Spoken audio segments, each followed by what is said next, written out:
Bismillahirrahmanirrahim. Welcome to the summary lecture of IFRS 15 Revenue from Contract with Customers. This is Murtaza Qaid, faculty member for Financial Reporting at IQ School of Finance. IFRS 15 के पिछले summary lectures में हमने IFRS 15 का revenue recognition का principle based 5 step model detail में cover किया. आज के इस lecture में IFRS 15 की कुछ important terms हैं like contract cost, like contract receivable, contract liability. इन terms को हमने cover करना है. सबसे पहले बात करते हैं contract cost की. कॉन्ट्रैक्ट कॉस्ट, अगर एक कॉन्ट्रैक्ट को फुलफिल करने के लिए एक कॉन्ट्रैक्ट को हासिल करने के लिए आप जितनी कॉन्ट्रैक्ट के लिए कॉस्ट वगैरह इनकर करोगे उन चीज़ों की डिस्कशन, उन चीज़ों की अकाउंटिंग ट्रीटमेंट इस प्रेजेंटेशन में कवर्ड है. अब कॉन्ट्रैक्ट कॉस्ट दो तरह की हो सकती है, या तो cost to obtain a contract या cost to fulfil a contract. नाम से ही हमें समझ आता है cost to obtain a contract का मतलब है कि वो कॉस्ट जो आपने कॉन्ट्रैक्ट को हासिल करने के लिए इनकर की, and cost to fulfil a contract का मतलब है कि वो कॉस्ट जो कि आप कॉन्ट्रैक्ट को फुलफिल या परफॉर्मेंस ऑब्लिगेशन को सेटिस्फाई करने के लिए इनकर करते हो. IFRS 15 ये कहता है कि अगर आप कॉन्ट्रैक्ट को हासिल करने के लिए कोई कॉस्ट इनकर करते हो और वो इंक्रीमेंटल नेचर की है, अगर एक कॉन्ट्रैक्ट को हासिल करने के लिए कोई कॉस्ट इनकर की गई और वो इंक्रीमेंटल नेचर की है, तो फिर वो इंक्रीमेंटल नेचर की cost as a asset capitalised होगी. और जिस वक्त आप अपने कॉन्ट्रैक्ट का रेवेन्यू रिकॉर्ड करोगे, जिस वक्त आप अपने कॉन्ट्रैक्ट के अगेंस्ट इनकम रिकॉर्ड करोगे, उस वक्त उस कॉन्ट्रैक्ट कॉस्ट को आप अपने पास as a expense cost of sales में चार्ज कर रहे होंगे. कहता है only incremental cost of obtaining a contract that are expected to be recovered can be recognised as a revenue. अब सवाल ये है कि इंक्रीमेंटल कॉस्ट का क्या मतलब है. इंक्रीमेंटल कॉस्ट का मतलब है कि वो कॉस्ट जो इनकर ना होती अगर ये कॉन्ट्रैक्ट ना होता, यानी कि वो कॉस्ट जो कॉन्ट्रैक्ट के होने की वजह से इनकर होनी करनी पड़ रही है, कॉन्ट्रैक्ट की होने की वजह से कॉन्ट्रैक्ट को हासिल करने के लिए आपने इनकर की, वो इंक्रीमेंटल नेचर की कॉस्ट है. अगर कोई ऐसी कॉस्ट आप इनकर करते हो जिसके नतीजे में आपको अल्टीमेटली दोनों पॉसिबिलिटीज हो सकती है, हो सकता है आपको कॉन्ट्रैक्ट मिल जाए, हो सकता है आपको कॉन्ट्रैक्ट ना मिले, तो फिर इस तरह की कॉस्ट को हम संक कॉस्ट कहेंगे और उसे हम कैपिटलाइज नहीं करेंगे.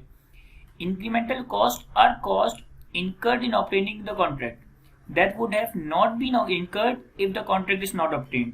For example, sales commission that is only paid if the specified contract is obtained. Incremental cost of acquiring a contract can be expensed out if amortization period is equal to or less than 1 year.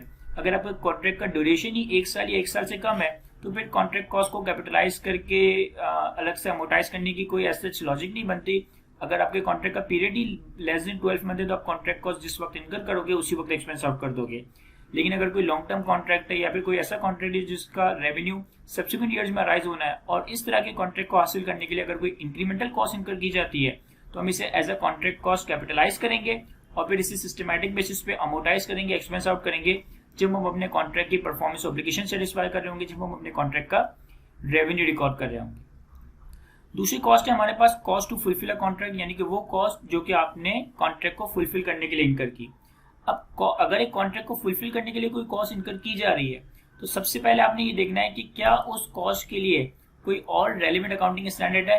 For example कि अगर आप एक contract को fulfil करने के लिए inventory bye करते हो, तो इन्वेंट्री के लिए IS2 इन्वेंट्री का अकाउंटिंग स्टैंडर्ड है.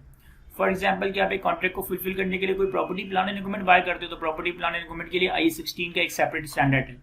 फॉर एग्जाम्पल कि आप कॉन्ट्रैक्ट को फुलफिल करने के लिए कोई इंटेंजिबल बाय करते हो, तो इंटेंजिबल को अकाउंट फॉर करने के लिए IS38 का स्टैंडर्ड है. तो अगर तो आपने कॉन्ट्रैक्ट को फुलफिल करने के लिए कोई कॉस्ट इनकर की और उसके लिए कोई सेपरेट अकाउंटिंग स्टैंडर्ड मौजूद है, तो फिर आप उस कॉस्ट को उस रेलिवेंट अकाउंटिंग स्टैंडर्ड के तहत ही मेजर करोगे, अकाउंट फॉर करोगे. If cost to fulfil a contract are within the scope of other IFRS, for example IS2, I16, I38, apply that specific IFRS. If not, अगर आपने कोई ऐसी contract cost incur की, contract को fulfil करने के लिए कॉस्ट इनकर की जिसके लिए कोई सेपरेट अकाउंटिंग स्टैंडर्ड नहीं है, then asset is recognised under IFRS 15 if and only if.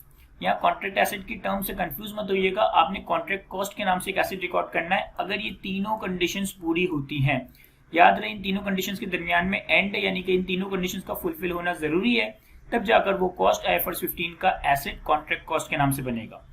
Condition number 1, cost relate directly to the contract, example direct labor, direct material, direct overhead allocation. Condition number 2, cost generate or enhance the resources of the entity that will be used to satisfy the performance obligation in future. And condition number 3, cost are expected to be recovered.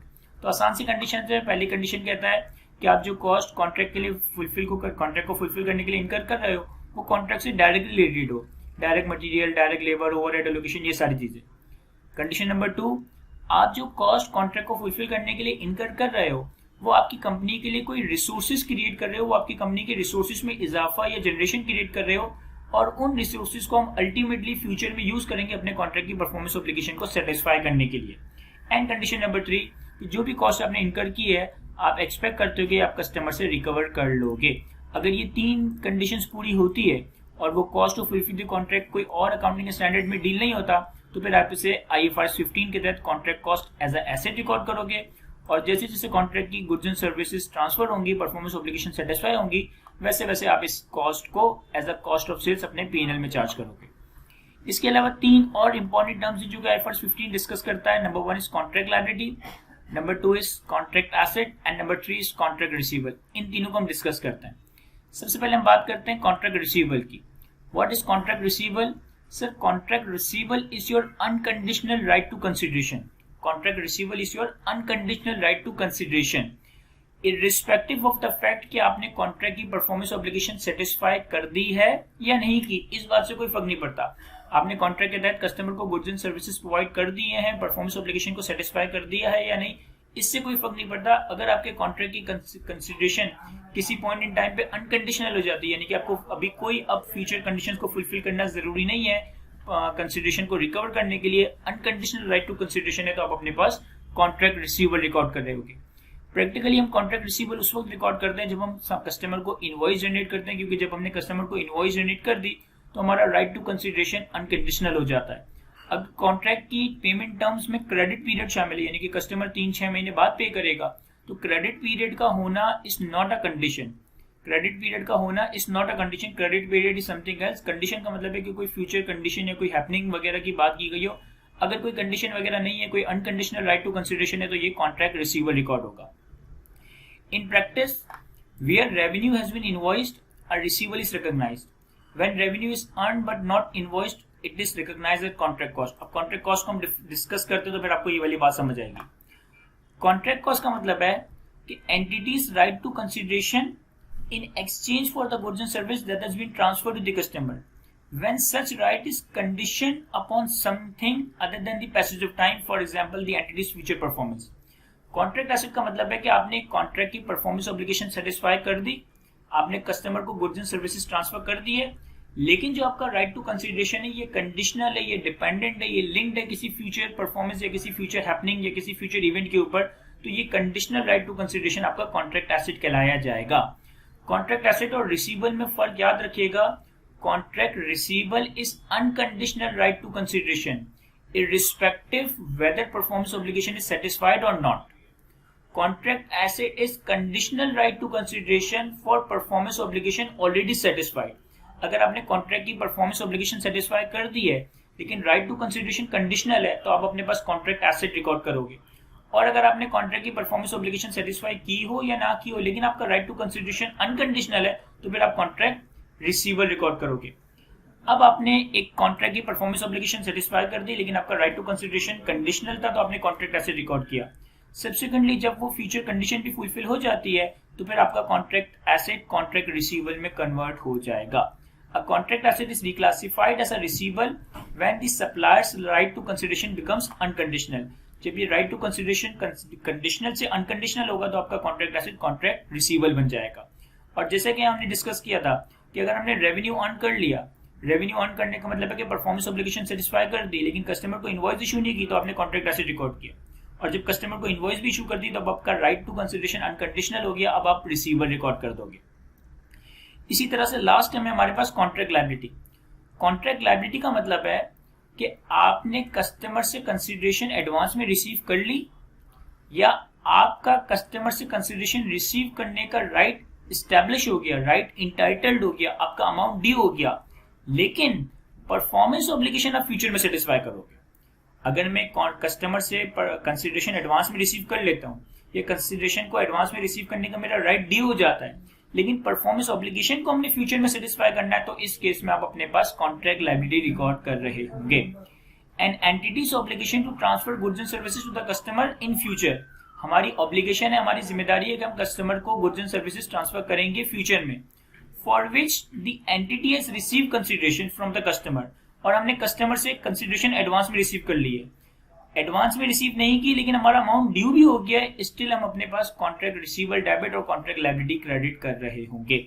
अगर एक customer से आपने advance में consideration receive कर ली तो आप cash debit contract liability credit करोगे। अगर एक कस्टमर से आपने एडवांस में कंसिडरेशन अभी रिसीव नहीं की लेकिन आपका राइट ड्यू हो गया है तो आप contract receivable debit contract liability credit करोगे। और जब फ्यूचर में आप कस्टमर को परफॉर्मेंस ऑब्लिगेशन सेटिस्फाई कर दोगे, गुड्स एंड सर्विसेज प्रोवाइड कर दोगे, तो यही कॉन्ट्रैक्ट लायबिलिटी आपका रेवेन्यू में कन्वर्ट हो जाएगा, contract liability debit revenue credit हो जाएगा। A contract might require payment in advance or allow the supplier a right to consideration that is unconditional receivable before it actually transfers the goods and services to the customer. अगर एक contract के तहत advance में payment हुई या आपका right to consideration unconditional है तो इन और गुड्स एंड सर्विसेज आपको फ्यूचर में देने हैं तो आप अपने पास एक कॉन्ट्रैक्ट लायबिलिटी रिकॉर्ड करोगे।